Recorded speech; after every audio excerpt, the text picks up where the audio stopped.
and happy Monday. It's a May bank holiday, at least in the UK. I hope you're having a wonderful Monday either way, wherever you are, if you're not having a bank holiday. My name is Mandy Celine. I'm a director and DP, and I'm the founder of Breadbox Studios, which is a boutique post and production house kind of based in the UK. We specialise in branded and digital first content in general, so we work with a lot of creators as well.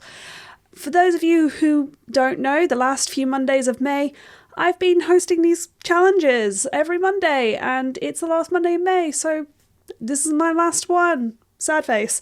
But there's some amazing streams happening and loads of other challenges, so do have a look around on the Adobe Live Behance. They're all scheduled along there. You can have a look. You can dip into the old ones.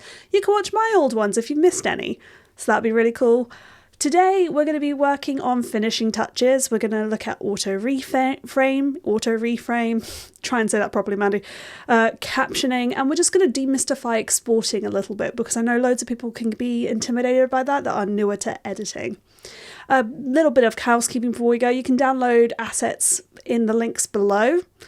This week's asset is more of just the workspace, and you can add whatever project you've been working on the last few weeks as well and play along with that. It is what it is, copyright and footage and all of that. But don't forget to share your work on the Discord. I've been dipping in over the weekend. Love the feedback, love seeing your work, and you can meet other people that are doing the same thing, and that's really, really cool. So don't forget to check those things out. Again, links are below. So I think we should just get started, right? So let's dip into Premiere Pro. Got to push the right button. And hey, we started on time this week. Praying for no technical difficulties anyway. So here we are. We're inside Premiere Pro. You gotta love it. So this week we're going to talk about and start with auto reframe. I love this feature. When Adobe showed me this it must be 2018 or 19, I was like, this feature's amazing and not enough people know about it, and I still don't think enough people know about it because it can make your life so simple. So what we have here in my project, actually before we get going, I'm just using, again, the Essentials workspace, that's the word I'm looking for, and I'm just if you want to get rid of panels that are not relevant to right now, you just click close panel. We might keep that one. We don't need color this week. And if you want to add panels, like always, you go to window and we'll add text here. We'll see what happens. We'll come back to, there's fine. There's fine. You can play with these. It's always super fun. We won't need frame. We're good. Right, so this is the sequence that I'm working with this week. You might recognize it from last week. Let's give it a zoom in. It is good old Maddie Moat. Let's watch this through in the current format. You know what? Let me rejig it so that this screen's just a bit bigger for you guys. Because, I get it. I'm Minnie, but, she's the star. It's her world. We're all just living in it. So that's not true. She's amazing. So anyway. Yeah, there we go. Hey! Ready for someone's eager paintbrush every 10 days. Beep. Beep beep. Up to 100. Can we just call it the beeper roll? No. I don't know what to do. Pladdle? Paint. So I think we should do 2 shots. Oh, I'm so sorry. Oh, there we go. Loops. Yep, that's Maddie. Wholesome content she commissioned. We basically had realized there were so many of these beeps we had to make a bleeper reel. We just had to. So this was as much as this looks really good in 16:9, which is a horizontal view even, it's just not vertical video friendly, is it now? We know that that's where these kind of things thrive. It's on Instagram Reels, Shorts for Maddie particularly because she is in YouTube Kids. So that's the other reason it's only 30 seconds long. And then TikTok, that's where all these fun little bits, extras tend to do better because short videos like this that are under a minute are not considered YouTube videos. They're shorts on YouTube. So that's one. And 2, YouTube doesn't really like really short content anyway. When it starts going into the horizontal layout, you then want it to be like upwards of 4 minutes generally. So we're going to change this into a vertical video. And you know what? While we're here, a few people asked me what these lines are. You know what I'm not using? I'm going to turn my Pro Mouse on. Yeah, because then I can show you stuff. Pro Mouse, great, love it. So if you want to know what these lines are here, people like, occasionally I get comments like, what's that on your screen? It's not on my screen. And that's a totally fair comment. Let's get rid of, it's gotten rid of. Over here, I have the safety margins turned on. I generally have this turned on. I'm used to just seeing videos when I'm editing with it, unless I'm doing a final look where I'll turn them off. If you don't see this, you can go to the little plus button over here and then just drag it in from wherever it is in this mess. Or it's not there because I've got it right. No, it's right here. It's right here. Sometimes these move about for me. Maybe it's the dyslexic thing. I don't know. So, and by that I mean I have dyslexia, I'm not saying anything else. I know I do. So these are actually title and action safe zones. So if you're actually creating content, and this will be useful as well, if you're creating content, the inner border here, this inner square, is known as like the graphics and text safe zone. This became a thing in broadcasting in general, and actually Maddie comes from television, so we're used to this, where because some screens are responsive. Have you ever noticed when a video sometimes is cropped and then some things get cut off from people that put graphics and text too far on the edges, particularly on social video? That's why. It's to account for other people's screens, responsive videos. It's like when you double tap into the video you're watching on a phone and it crops out the edges, the bars. So it's to protect text not getting cropped off when you do things like that, if you change how you view. And then this outside box here is very similar, but it's what's called the action safe zone. So in theory, anything that like goes on in the screen, you want it to happen in that box. Now there are, reasons why you might not want that, but generally the idea is that's not going to get cropped off then, and people aren't going to miss information they need to. But you know what? We'll turn it off for the moment. So let's reframe this. All I'm going to do is I'm going to go up to my sequence, which is up here. Just for those of you who don't know, it's over here, and I'm going to right click it and just simply click auto reframe sequence, because this is a completely edited finished sequence now. Now we get this box. This box is going to give you options, and you can change the name. We're going to just keep this. And the target aspect ratio is it's going to transform, it's going to transform the video inside, like in the sequence, from, in this case, a 16:9 to either a square, which is 1:1, a vertical video, which is here it's 4.5, which is for more Instagram posts. So when people are doing carousels and they're like vertical, but they're not like full screen, that's a 4:5 typically. We've got vertical, which is full, like it's been tipped, 9:16, so that's the reverse of the horizontal. And then horizontal is what our thing already is, or you can do a custom one, but for today we're going vertical. I feel like this is probably the most used one. We have slower motion. Now you can change to default or faster motion. I prefer slower motion. The reason for that is I'm happy to change clips on an individual basis, but I find slower motion, I usually end up transforming clips to slower motion. So there is that. And then you get an option here, which is clip nesting. Now, if you come from other softwares, nests are similar to compound clips, but basically I don't want it to nest because I don't want it to replace any motions I may have put in there already. Whereas like if I want it to nest clips, it's going to keep the motions that I may have already put on footage, but it's going to remove transitions and stuff, and it's basically a way for it to put a clip in a clip so that it can do some motion.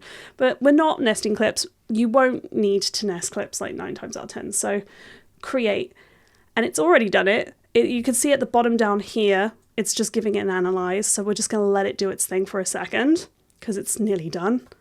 Wonderful, and it's done. So let's see what it's done. It's not going to be 100%. None of these tools, these are AI tools, none of them are going to be 100%, but they'll get me 90% of the way there, I find. Shh, quiet on set. ready for someone's eager paintbrush every 10 days. Beep. Beep beep. Up to 100. Can we just call it the beeper roll? No. I don't know what to do. Pladdles? Paint. So I think we should do 2 shots. Oh, no, you ruined that. Oh, I'm so sorry. Okay, oh, that's actually way better than I thought it was going to be, particularly this last clip. I'm just impressed that it knew I was focusing on the lorry, and then lorry, forklift, pickup truck, one of those. And then it just followed Maddie, who was the main person on screen, and it follows her off, I think. It does. Did a great job. Love that for us. For a minute, while we just have a look, I'm going to mute everything so that, we can skim it. And you know what? I'm going to move to a vertical setup so we can see this video better. Great. I'm just going to have to find my effect controls. So this one, great. This one, great. Can we zoom in or out? Let's have a look at the original motion. No. You know what this one could do with, offsetting a bit. So we're just going to change this by using the offset. If you wanted to redo some of these keyframes, you would go overwrite keyframes and then you can click them, delete them, and do whatever you like. But we're not doing that. We're just going to change the offset. That's too far because I was just showing you what was happening. But I like moving her over a bit because she's looking to that side of the screen. This one, again, I want to offset it so we can see that brush a bit more. Fine. Offset that just a little bit. It works. It's tracking her face, but I think I prefer it when you see some of the paint here in the background. Yep, dancing, great. Great. This did a good job. Yeah, and you know what? That's fine. I could be picky, but that works. This one I would want to move over. Ooh, I'm just zipping around too fast there. Probably here. Fine. Oh, this one is out completely. Easily fixed. And great. Like, that's how quick it was. We have our vertical video. Now we are going to move on to captioning. So, captions. You can go up to text up here. If you don't have that window, I showed you how to find it earlier. It says currently no dialogue found. So we need to enable. Oh, right. I have to unmute. Takes me a second. So it's already, I was like, I've set this up to auto transcribe, which you can do by going to your preferences, Premiere Pro settings, transcription, and automatically transcribe clips over here at the top. It just makes things easier for me. It means it's doing something in the background sometimes when I'm busy. So you can enable that there and it's already done it. So if I want captions, I can just go to this button and click Create Captions. Let's have a look at our preferences. Bring this up here so we can all see it better. Now, we all have seen those captions where it's like one word on screen. I want, no minimum duration if I can, no gap between frames. I don't like gaps. Ooh. Oh, you know what? Minimum duration. Let's pump that up in case there is a gap. Minimum, you know what? No, we'll stick to no. We don't need that. Again, they've actually made this. I don't remember last time I saw this with the arrow. That's cool. We don't have a style here. We don't have time to go into it either today. Minimum length of characters. Eager paintbrush. So PAINTBRUSH 10. So we want at least 10 characters. Let's go to 14. Generally good. I like single lines personally. And we're going to give this a go and create captions. And it's already done it for us, which is great. So I want these captions to either disappear when the audio disappears or come off screen. I might have still had that too long. Let's see what happens. Quiet on set. Okay, so it doesn't know that that's a capital. It's really easy to change these. You just go into here and change them up here. Quiet on set. And then we can make this smaller. My main thing on my first pass is to make sure it's all on the clip. Hey. She doesn't say ready, but okay, we're good. And then ready for someone's eager paintbrush. Okay, so it didn't get ready. So we're just going to very quickly edit these. For someone's eager paintbrush. Every 10 days. Days, I just want to make sure that cuts in the cut. People. She says beep. I don't blame it for not getting that. Beep. Beep, beep. We can get rid of that first one because there's no real... she's not saying it, but we can go beep, beep. Make sure that's on the cut. If you're not seeing these lines, by the way, just make sure this magnet is switched on. Okay, great. Up to 100. Yeah, that's fine. We just call it the beeper roll. Beeper roll. Again, sometimes there's accents on these things. Let's just call it the beeper roll. And then we'll make sure that that cuts here. No. And we'll just have that say no. I should have checked the transcription really, shouldn't I? This would have saved us some time. Okay, and for sake, we'll pretend we've done it now, you know? Because what I want to quickly show you to finish these off is you can go here, you can change just this one, for example. I want to change it to, I think, the center. We'll have a different font. I think there is one, what's the one that Maddie likes? You know what? Can't remember it off the top of my head. Let's see if I've got... Don't have Brandon in here.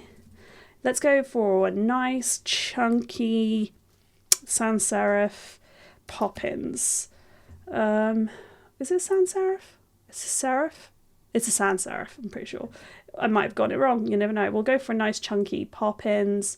We'll make it a bit bigger and we'll give it a stroke. The strokes are fun because actually you can double them up now. So let's give this, we'll use the paint topper and give this a yellow, maybe not yellow here. Let's go with blue. Nice, more tealy blue. There we go.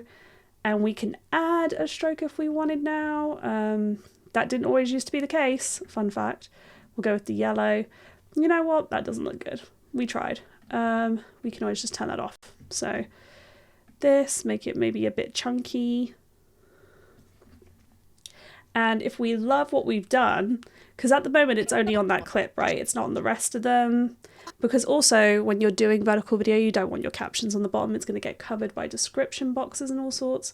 So we're going to click that, go up to here and just simply say redefine style.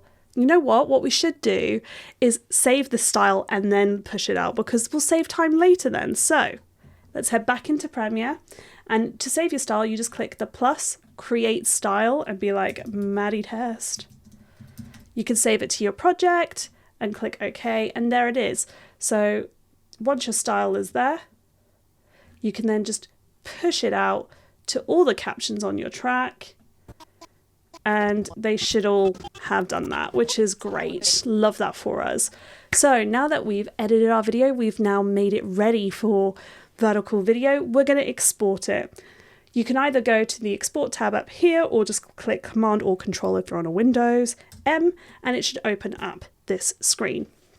Now you can actually export straight to TikTok now by enabling this button over here and signing into your TikTok account, which is really exciting if you want to do it. And the best thing is you can actually save it to your drafts. It's not just going to post immediately, and that way you don't have to fill in all of this stuff either. You can do that natively in the app, which is awesome.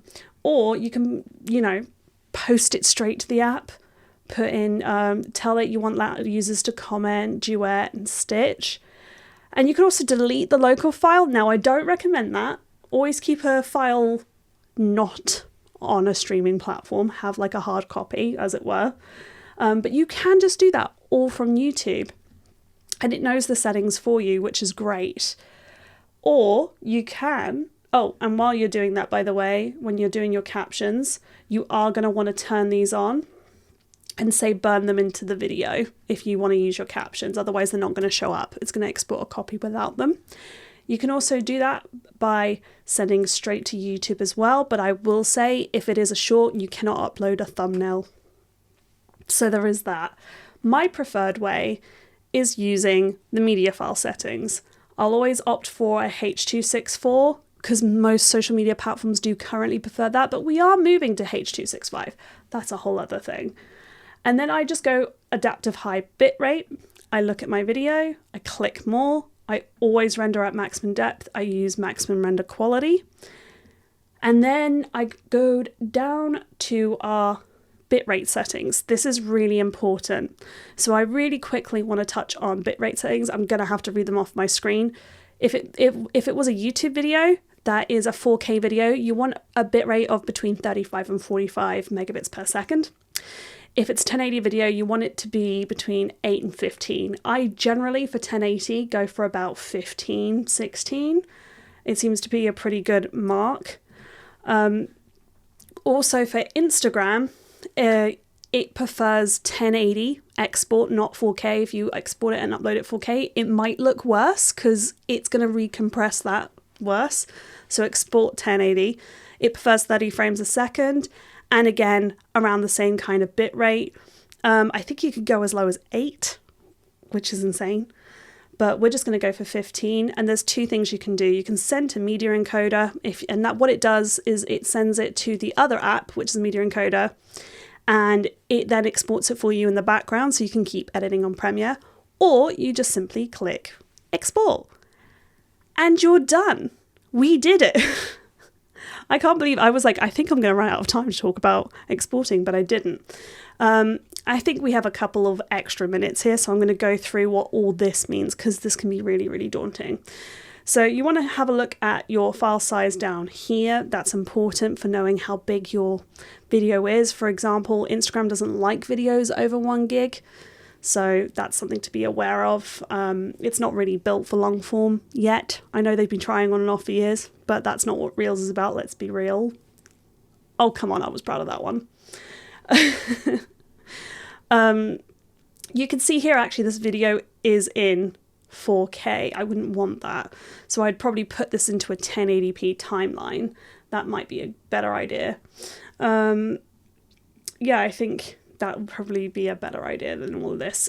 Square pixels, usual. I have 25 frames a second, but that's because I'm in Europe. So I use PAL to shoot, which means it's 25 frames. If you're in America or Japan or South America, the Americas in general, North and South, you're probably on NTSC. So you're going to be using a 23.986 frame rate or a 24 frame rate or a 30 frame rate. 30 is a good one, honestly, for social media. It generally is. And those are kind of the key things you're going to be looking for. There's 1-pass and 2-pass. I didn't go through 2-pass. 2-pass is where it goes through the video slower because it's basically doing it twice to check. And you can set in a minimum here and a max, like the target's 15, but it can do till 20, for example, if there's some complicated graphics and you don't want them to look compressed. If it's a client, I will do 2-pass. If it's my stuff, I do 1-pass because I don't mind. I'll just watch the export first before I put it up, generally is a good rule of thumb. Anyway, I think that's kind of it for today. That means this is my last live, so we're done. We got a lot done in 30 minutes as always. Sometimes we've had a little bit less, but we're not going to talk about it. But I want you to look out for all the other lives on Behance. They are incredible resources. They're showing some sneaks as well of new stuff on and off. Did you catch Jason Levine last week talking about some new features? I personally am a huge fan of the new label colours coming into play. Big fan. I like those colours a lot. But anyway, don't forget to check out the Discord, play around, show me what you've done, talk to each other, have some feedback from the community, and just make some friends also who are learning at your speed, or maybe like doing different projects and sharing your other work. And I think that is everything. Thank you so much for... Oh, sorry, I didn't mean to hit you. Thank you so much for watching me every Monday the last month. I've really enjoyed it, and I hope you have a wonderful day. Bye. Oh God, it's awkward now because I forgot the outro button, where the outro button is. Bye.